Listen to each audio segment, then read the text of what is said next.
Good morning मित्र आणि मैत्रिणींनो. तर मी आज चाललेली आहे फिरायला. सकाळचे वाजलेले आहेत 4 आणि तुम्ही म्हणाल इतक्या सकाळी कुठे चालली? तर चला आज घेणार आहे मी खूप छान असं देवदर्शन. तर गाडी आलेली आहे आणि माझे मिस्टर, मुलं वगैरे सर्व बसलेले आहेत गाडीमध्ये. तर इकडे पाहू शकताय खूप छान असा बोगदा आलेला आहे आता समोर आणि मुलं तर खूपच एन्जॉय करतात बोगदा आल्यानंतर. किती ओरडतात, चिरडतात. इकडे पाहू शकते बोगदा गेला पुढे आणि नंतर टोल नाक्यावरती पाहू शकते मला दर्शन कोणी दिलेलं आहे. तर माझ्याकडे भले ₹2 असू दे किंवा ₹5 मी त्यांना दिलेले आहेत आणि त्यांनी सुद्धा मला आशीर्वाद दिले. तर हे आहे आता मिनी बालाजी. तर इकडे पाहू शकता हे मिनी बालाजीचं दर्शन घ्यायला आली आहे मी पहिलीच.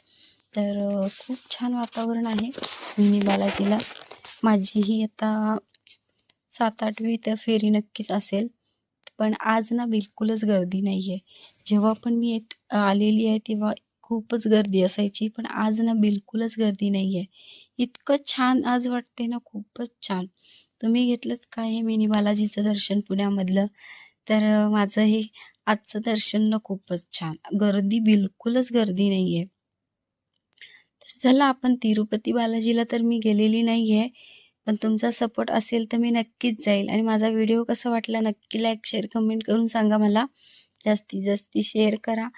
आतमध्ये मोबाईल घेऊन जायला अलाउड नाही आहे. त्याच्यामुळे मी बाहेर आली.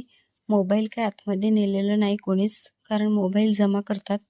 तर इकडे पाहू शकते खूप छान वातावरण आहे आणि हे समोर मुखदर्शन घ्यायचं. इथे समोरून मुखदर्शन घेतात लोकं, लाईनला राहायचं नसेल तर. आणि खूप छान लांबून सुद्धा दर्शन होतं. पण आतमध्ये सुद्धा खूप छान पाहायला आहे. पण मोबाईल नाही नेऊ शकत त्याच्यामुळे दाखवू नाही शकत. आणि इथे पाहू शकते दर्शन छान झालं. चला आता आपण जाऊ